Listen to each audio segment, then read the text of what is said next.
With us now for more analysis is Michael Oren, the former Israeli ambassador to the U.S. Mr. Ambassador, it's great to have you here on Bloomberg TV and radio. We have so many questions, and I'm going to guess that you probably do as well. But as the president embarks to the Middle East, I wonder what you're expecting in terms of the return of these hostages. We're told this will be Monday or Tuesday. Will these be formal exchanges? Will we see them occur? Good to be with you, Joe. Thank you. Certainly, this is a great moment. The 20 points that were drafted by President Trump and his team, Jared Kushner, Steve Witkoff, is an historic agreement. If you had asked me 2 weeks ago whether it would be possible, I probably expressed a great doubt.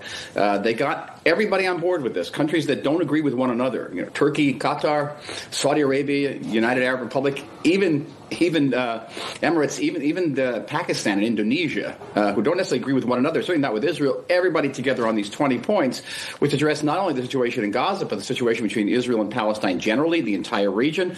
Truly, an historic document, a great work of elegant diplomacy. Now, can it work? Yeah. Can it work? Mm-hmm. And certainly maybe we know we're coming up to the 72-hour mark. That's the only time mentioned in the entire document is those 72 hours.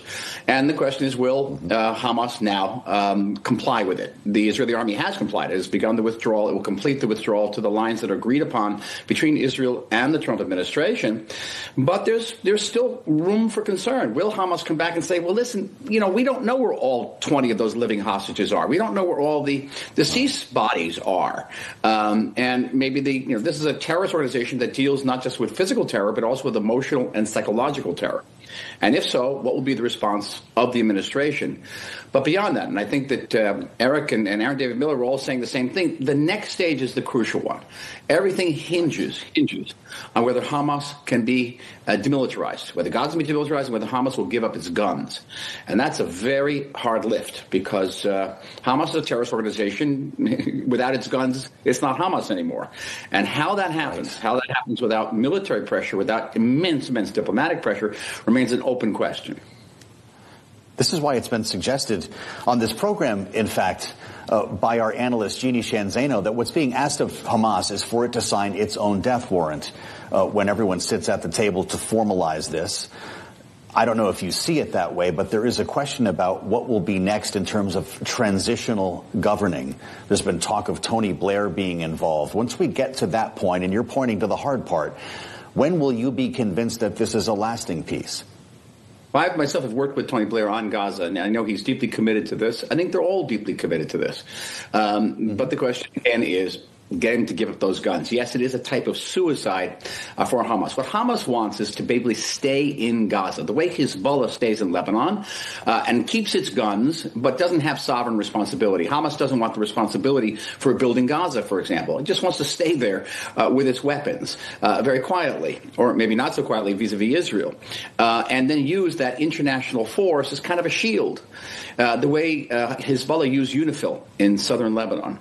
And right now, they seem to be doing that. They have now they've announced that their security forces, i.e. the terrorists, have taken over positions that have been evacuated by the Israeli army.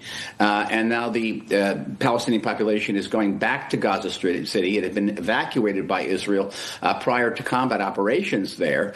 So right now, Hamas has both a civilian shield and with now the introduction of these U.S. troops, a bit of an American shield.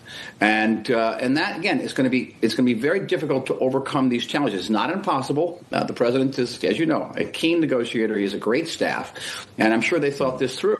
And I'll be curious to see how exactly this is going to be executed. Should we assume that the IDF has dismantled the network of tunnels beneath Gaza, which at one point was a goal before things were handed back over? And what does this mean for Benjamin Netanyahu's political career? Two different questions. The answer to the first one is unequivocally no. We've destroyed about 50% of their tunnels. Remember, this is 500 kilometers of tunnels. It's bigger than the New York subway system. And it involves a tremendous amount of explosives. But also, we couldn't really just blow up all the tunnels because we didn't know where the hostages were. Now that the hostages are out, you could blow up the tunnels, but the IDF is not in those areas anymore. It's not in Gaza City. So Hamas will not only retain its guns for the time being, it'll it'll retain its offensive infrastructure, which are these hundreds of kilometers of tunnels that still exist. As for the future of Benjamin Netanyahu, listen, I always say it's premature to eulogize him politically. He is the ultimate comeback king. And right now, at this moment, he is riding high. But if it's perceived that Hamas does survive this war and that Israel has achieved only one of the two goals that Benjamin Netanyahu himself set out for the war, which was to redeem the hostages, rescue the hostages, and destroy Hamas, then he'll have a tremendous political challenge ahead of him. Yeah. I've only got a minute left, Ambassador. What happens to displaced Gazans once this peace takes hold? Well, they're already streaming back. They're streaming back to Gaza. The question is, what are they coming back to, Joe? And they're coming back to a devastated area, a war-torn area. And that no international force, this is a very important point, and I hope I can get it in, is that no international force, inter-Arab, European, American, will go into Gaza as long as Hamas has guns. No one's going to die for Palestine or die for Israel either. And so, again, that is why the demilitarization is absolutely, absolutely key. It's great to have you, sir. Michael Oren, former Israeli ambassador to the U.S. at a very sensitive moment. We'll be watching things unfold this weekend.